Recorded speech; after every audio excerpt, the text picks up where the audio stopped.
to work. I do remember the rules a little bit.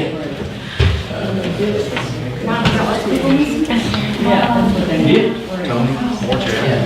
Rusty had to show up.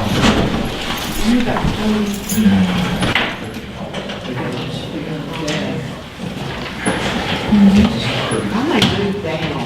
Go for it. If you y'all better, that's right here. Randy's sitting there. Well, thank you. I think I just permanently do it. Just Dr. Market and I just move down. I don't think crazy tomorrow. Can you switch Tony's and Paul's? Can you switch those two?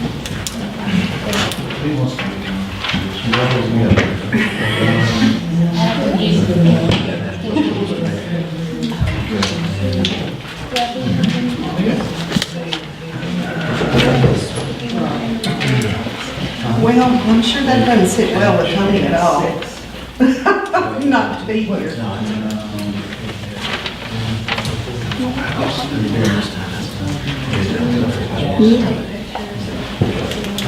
We'll call this meeting to order at 6:30.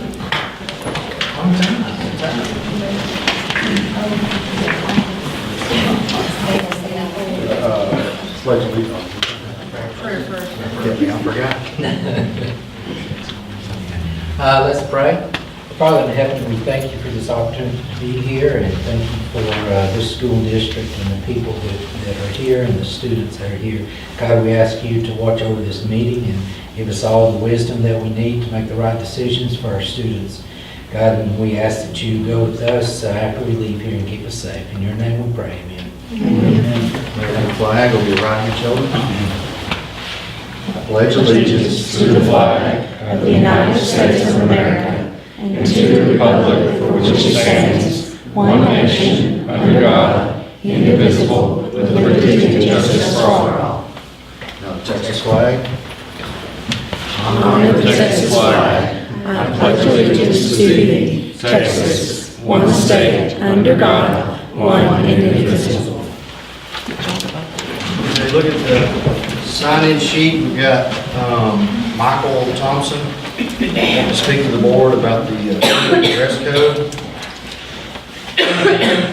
Come to the front, come to the podium. You get 5 minutes to speak, and the board's not actually allowed to address you unless you have something that's not factual. Okay.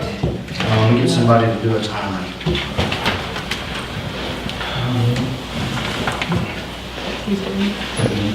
You got it? Somebody got it, Kevin?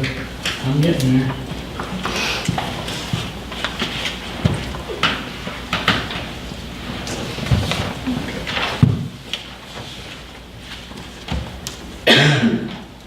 Ready? Ready? Okay. My name is Michael Thompson. I am a student here at Sabine High School. I'm here to propose change, if not immediate change, on the not only discriminating, but sexist ban on male students expressing themselves or just by wearing jewelry in their ears. I'd like to start by addressing the topic. Are you aware that male students are not allowed to wear any type of jewelry in their ears, but female students are? Do you know the definition of discrimination? The definition of discrimination reads, the unjust or prejudicial treatment of different categories of people or things, especially on the grounds of race, age, or sex. The student handbook also says, gender-based harassment includes harassment based on the student's gender, expression by the student or of stereotypical characteristics associated with the student's gender, or the student's failure to conform to stereotypical behavior related to the gender, thus earrings. The educational code also reads, a district shall provide equal opportunities to all individuals within its jurisdiction or geographic boundaries. Sabine High School is a federal funding recipient. If not, then we probably wouldn't be standing here today. Thus, Sabine High School has to comply with federal rules and regulations set by the government. Are you aware of the document provided by the Texas Association of School Boards titled FB Legal, also known as Equal Educational Opportunity, and United States Code, Title 20, Chapter 38, Section 1638, Within these documents, it is read, "No person shall be excluded from participation in, denied the benefits of, or subjected to discrimination by any district that receives federal financial assistance on the bias of any of the following protected characteristics: sex, race, color, or national origin, disability or relationship or association with an individual with a disability, for age." And this is also read in Title IX of the Education Amendments of 1972. "No person in the United States shall on the bias of sex be excluded from participation of, denied benefits of, or subjected to discrimination." I feel that students are discriminated against because of the set dress code that is more than enforced because it only applies to males and not females. And I don't see how our district can approve of this.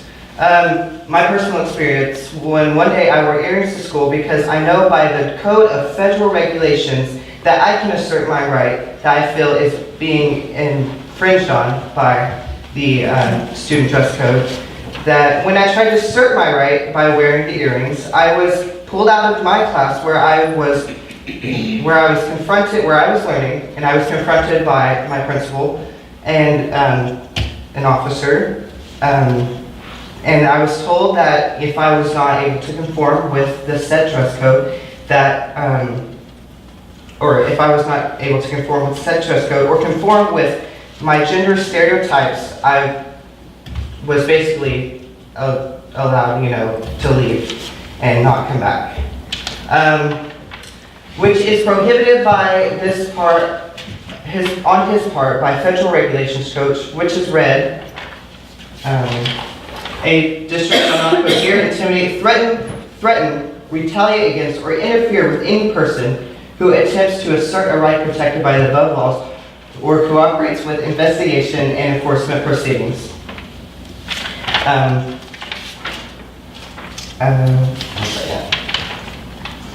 Okay, from closing, thank you. I hope that immediate action is taken, if not immediate, then next year. Sabine's district shall no longer infringe on its students' rights, and for the issue and confrontation that was made by my principal and police officer, I hope appropriate action will be taken. Thank you. And Michael, again, we can't respond back to you, but I do appreciate you being brave and coming up here and talking to us and tell us what you have to say. Thank you. Yeah. The next is going to be James Draper to sign up to speak.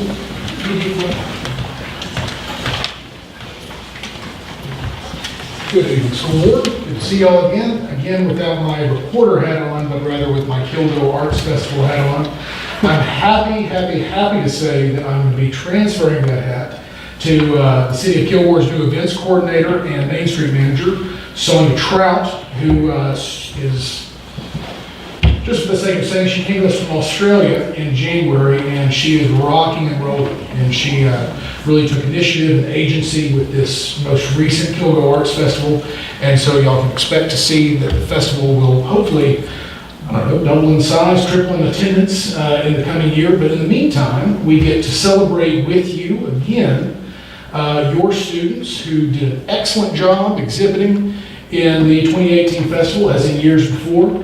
I want to extend a special thank you to Jennifer Davis, not only for her great help in working with myself and Sonia and Holly Ann Harper at Kilgore ISD on setting up entirely the student art exhibit. The two teachers did that themselves with their students' help, and Mrs. Mrs. Boyce. And it was in a corner of the Texan Theater, looked excellent, wide array of artwork, and again, let me extend my compliments and my thanks for the artwork that came from Sabine ISD. Really mind-blowing stuff, just incredible. That's why I do Kilgo, is so I can look bad. I'll be the first to say I can't draw anything, but I can find people who can. And so, in particular, I want to recognize two of your young artists who really stood out. And I'm going to go in reverse order. I want to recognize Brooke Shearer.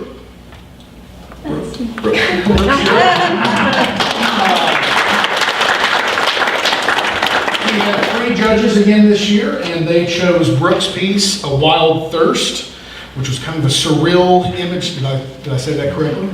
Well, kind of a surreal colored image of a tiger taking a drink. And that was the best of show in our general category, general theme. And then Mrs. Adela Martinez, Hernandez, excuse me. Adela had the piece, and you just told me 5 minutes ago, I always mess it up. It's the flow of everlasting beauty. The flow of everlasting beauty. I always confuse it with our theme, go with the flow.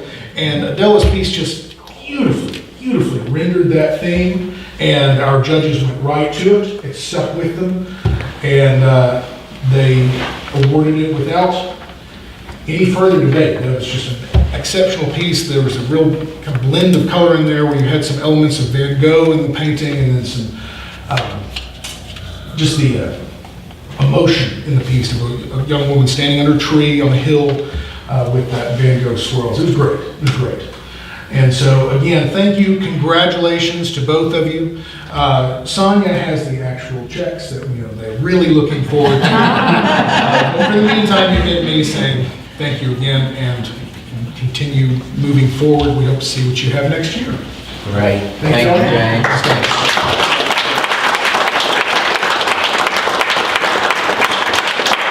Appreciate you coming up, James, and recognizing me. Okay, guess we're gonna move on to information. Oh, no, I'm sorry, text dot, I'm sorry. Heather Singleton, I'm so sorry. Oh, that's okay. So my name is Heather Singleton. I'm the traffic safety specialist for the Texas Department of Transportation, and I oversee the Tyler District, which does include Gregg County.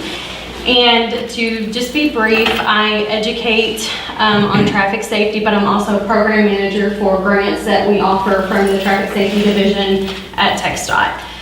So I'm here tonight because I was able to hold a poster contest for our Project Celebration. And for those of you who don't know what Project Celebration is, it's a lock-in that's had either after prom or after graduation, and I know Sabine actually participates in both, but the money that TxDOT will be able to present to y'all will be for graduation purposes. So I was able to hold a Project Celebration poster contest in which we asked students from any high school in the Tyler District, which is Smith County and the surrounding 7, to submit an original piece of artwork that could be used for traffic safety purposes, as well as a new slogan.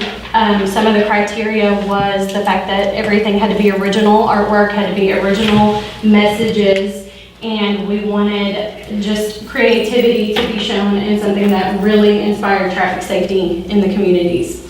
So with that being said, Sabine High School participated and won first place.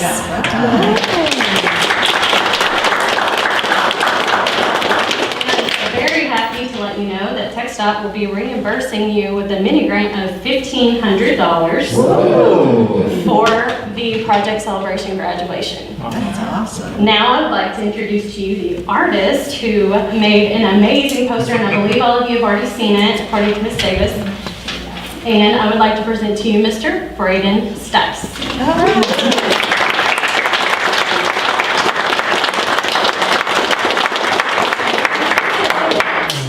That is your certificate, and it's addressed to Sabine High School because, as I told Ms. Davis, that's who we go into contract with for our grant. But we're very, very proud of you, and our judges, you can go ahead and sit down if you want. Our judges consisted of our public information officer, some very important engineers at our office, like our deputy district engineer, and people of that nature. So, traffic engineers as well, so they really knew exactly what they were looking for. They saw his piece of work and went straight to it. It got an insanely high score.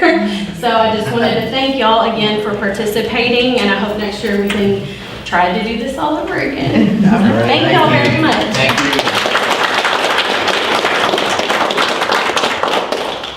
And I didn't ask, but the artwork that they did, Yes, if you would like to see any of the artwork, even from the base contest, everything is in the front of the building at the high school now. So their artwork is in the windows of the library, and then the stuff that came back from base and from Longview are all in the front of the office in the high school.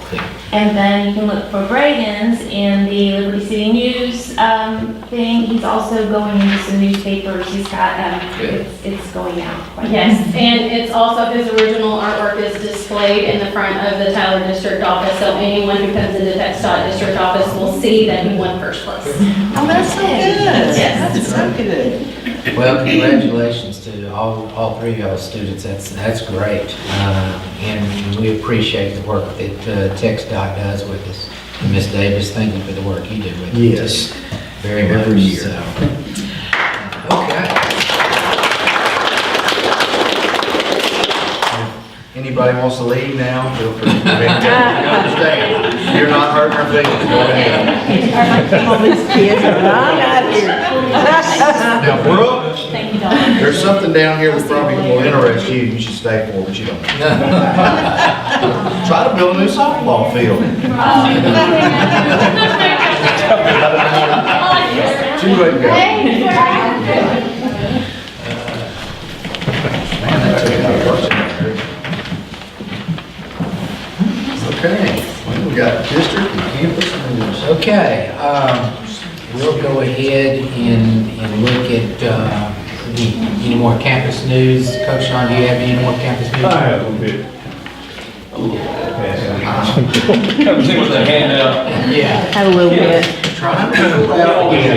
It's too many bragging papers here, is what it is.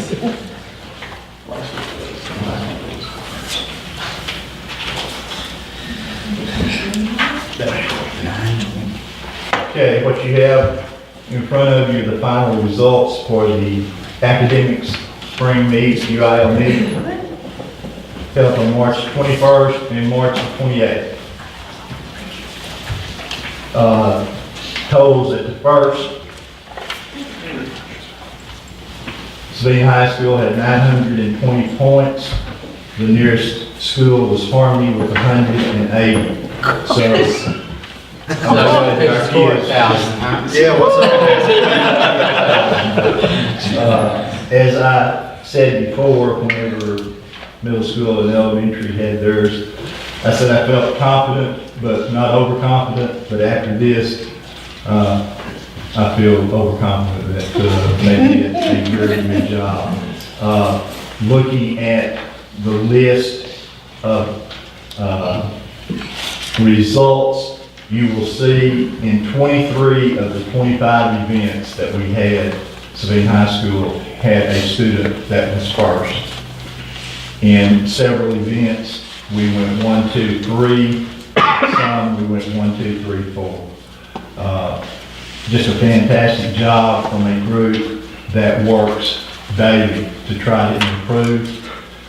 We have the regional meet this Friday and Saturday at TJC, and from there, we're hoping to take a good group to state and try to win state in UIL academics. We fell just a few points short last year, and I feel like that we have a great opportunity to win a state championship. So I'll bring that information to you at the next board meeting. On athletics, we had the second round of golf today over at Tyler. Both teams won second place, so they will be advancing to regional. In tennis, last week, we won district in the girls division. The mixed doubles won district, and the boys district doubles team, the boys doubles team won second. So overall, with all the points totaled, we won first place. Ms. Robinson had a good showing.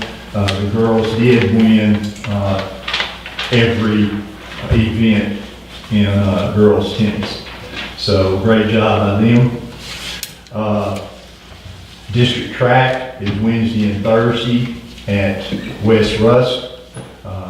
We feel like we have a good opportunity to win both divisions. Both teams won this past weekend down at New Summerfield. And we should have several kids that will be advancing to area the following week. Our baseball team is tied for second. 4 games to go in district. Our softball team is tied for 3rd, and they play West Rush with a chance to move up to 2nd tomorrow night. So both of those teams are continuing to play well. And then the last thing I have is one of the greatest feats that we've had this year and in several years. In powerlifting, BJ Stidham was state champion in the 123-pound division and set a state record of 455 pounds in the squat. 123 pounds, 455. That's unbelievable. But anyway, Back on the academic deal, and not to make light of your accomplishment on that, but if you look at the list of names of these kids on the second sheet, can you tell me, where did these kids go to middle school and elementary at?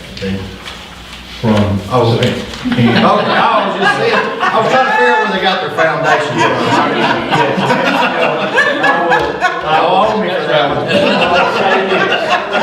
I will say this, since we started at elementary and of course middle school, our kids are coming prepared, knowing what to do.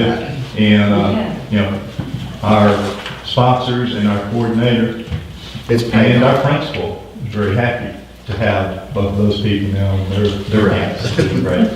But I had to help them a little bit, because I know it's fair, but it's okay. Just a little plug. Great kids. And everything that we do, Art was one tonight, and, really proud of all 3 of them. Got to go over to Tyler last Friday, and they took some pictures, and so, it's fun being principal at Smee High School. That's good. And I know what Mr. Franklin said, Jerry Bass reminds you all the time about that. Amen. I have to. Okay, Mr. Reed, do you have anything you want? Yes, we had district track last week, Monday, and our girls won both the 7th and 8th grade district championship. Our boys, 8th grade won the district championship, and 7th grade got 2nd place. So we had a good showing at our district track meet. I know that some of them won by pretty good margins too, so. Very good. Very good. Ms. Bass? I have a wee bit to Okay.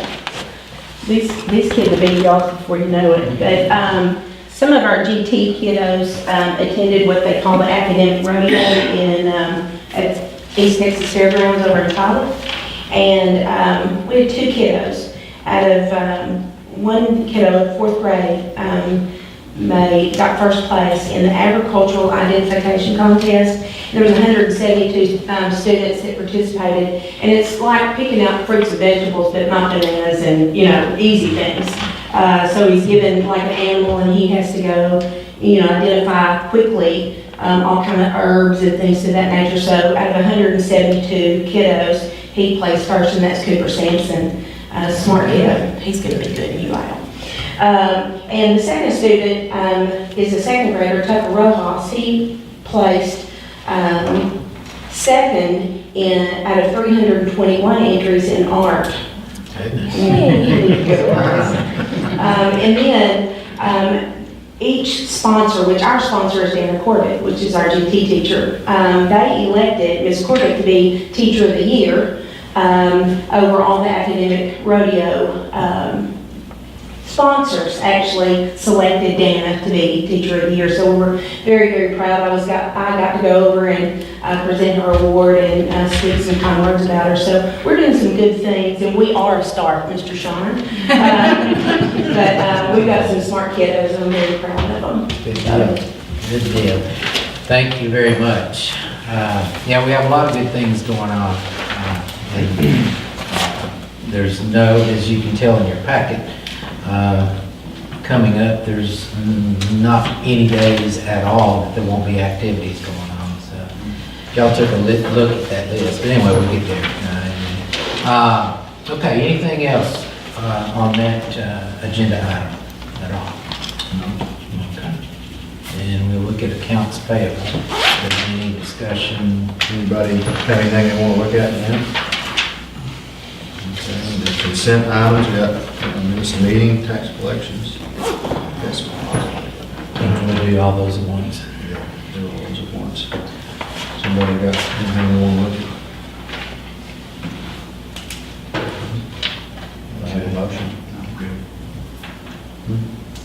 Motion to accept the Motion to consent items. Yep. Ben? Patty? All in favor?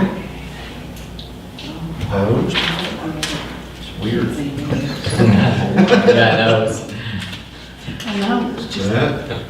Upcoming events. We can move to discussion items, look at, and the only thing I have there is just the list of activities that are coming up at school. And I don't want you to be left out, so you're invited to all of these. So, but there's about 4 pages of activities listed there that will be going on, and I thought if I could give you an overview of all of them, or at least dates of all of them, then you can mark your calendars on some of these important ones. And of course, I'll be reminding you of the ones that you really need to be at, for our kids. Can Tracy actually send us out a email reminder that where we can accept, so we'll actually put it into our calendar? That would probably be helpful for a lot of us. Are you familiar with doing that, Audrey? We get the emails. Well, where you accept, Patty, you know what we're talking about? Okay. Well, I didn't know if y'all did the Microsoft deal or not. Okay, yeah, but anyway, if you would, take some time, you don't have to right now, but look through those and, make sure that things like, Guiding well, you stars. got an invitation on Guiding Stars, that's coming up, so be sure. Yeah, that's always good. And some of the banquets and just some of the activities. So, anyway, that's about it for the discussion items. Okay, now we're gonna move on to action items. Stacy's gonna talk to us about hiring an architect.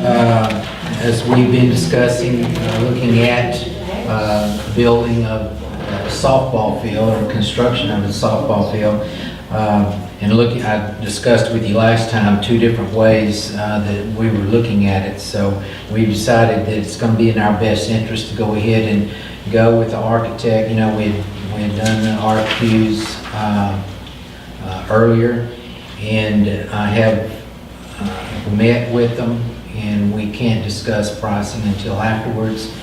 But it would be my recommendation to go ahead and employ Thacker Davis Architect to do that work. They've worked with us before. Bryce Davis would be the principal architect with that on this job. But they've done a list of schools in the area as far as having experience with it. Just to name a few, Hallsville, they've done work at Kilgore too, but Spring Hill, Gilmer, Pleasant Grove, Tatum, all of these, and we're talking about restrooms, concession stand, those type things, along with the softball field. So, You said Thacker Davis? yes, Thacker Davis is the name of it. So it would be my recommendation to employ Thacker Davis Architect to do the work on the softball field. Can I get a motion? I'll make a motion to accept Thacker Davis. Can I get a second? I know him. Better not. Second. Bryce Davis, I know Bryce Any Davis. discussion? All in favor? Any opposed? Opposed? Okay, the next item on the agenda is to take a look at revisions to policy FD local, and that has to do with, years ago, the state came out with a way that students could attend a school if the grandparents were taking care of the children after school. And after a while, it became known as the grandparent clause. And what has happened, what has been happening here most recently is we're getting grandparents that they actually may live here, but they're not providing childcare, but they're using that as an address so the kids can come to school here. And I would tell you, it's a fierce battle when we're talking about transfers and things like that. It's gotten pretty crazy. But I've been working with TASB policy consultant, Tammy Jordan, and in there, this is the changes that were made on there is what she recommended. We looked at other districts and things like that too. But basically, it's the local school board in every district has the option to add more to the local policy on how you want it done in your district. Well, with us, what we're wanting this to change to is just what it was intended for. The kids can come to school here as long as childcare is being provided after school. If both parents work in Tyler and they can't, kids go home to the grandparents' house in district, then that's fine if they work out of town and grandparents are providing childcare. But what we're getting is a lot of folks saying, they're providing childcare, but they're not. So you put it in policy, and the way it was recommended to put in there was 2 hours after school every day, 5 days a week. That's childcare. So after looking at it, looking at other districts and how they've done it, I certainly think that is more along the lines of the intent of our district on what we would like to see done, So in that is just a change in local policy, just an addition. In your packet is the blue lettering in there that you can see easily how it's worded in there. So any questions, discussion, or anything about the revision of that policy? And it's not really revising it, it's just putting more detail into it is what it's doing. So the added language is just closing the loophole and Correct. That was intended to be there all along. helps it to express more of its original intent. Exactly. I think it's worth note saying that, by using this, you don't actually have to pay for your child to come to school here. Yeah, the transfer fee doesn't apply. If the student goes to the grandparents' house for 2 hours after school, we allow them to go to school here even if they do not reside in the district? That's very generous, Oh, yeah. very generous. So how do we police that? It's difficult, a lot of times, well, it's difficult, I'll put it that way. But it's just, the state is the one that made that law. So, we have it, and their intent was more along these lines. Policing it, it's like Ms. Bass can tell you, we have people that say, oh, no, my parents have to take care of my kids every day after school, I say, okay, we have to accept them at that point. But then, Ms. Bass will come to me and say, well, mother's picking them up every day in school, So that's one way to police it, but our help over there standing against the wall helps us too on some of these things. Mr. Fulgham helps us with policing a lot of student situations like that. But, I don't know. it's It's tough. difficult. It is. It's sad. It's really sad that people take advantage of things. And all that would have to happen is if they want to be here, they have to apply for transfer. They could do that instead of Well, they being may have to dishonest. pay the fee. Or be accepted too. Yeah, they They could have don't always some accept. discipline issues or whatever that we might prevent. That's acceptable. Or we not have a spot or classroom. Or teacher. Okay, if there's no other discussion, be my recommendation to approve the language in FD. Right? Danny. Just call me while I'm home. Yeah, that's right, that's good. Don't call me Tony. Okay, Joe. Okay, all in favor? Any opposed? Motion carries. Okay, approved sale of property. Okay, this is from our tax collector's attorney. This property was put up for sale because taxes were not being paid on it, so it was put up for sale at the county.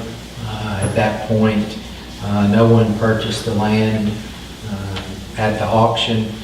So basically, what happens is it's given back, it's given to the school, and, you know, we're not getting any tax dollars for it, you know, but what Lombard and them do for us, they identify this, and then they go ahead and go through the process to sell it. So in order for this property to get back on the tax rolls and the district to receive funding from that, it would be my recommendation to approve the sale of the property.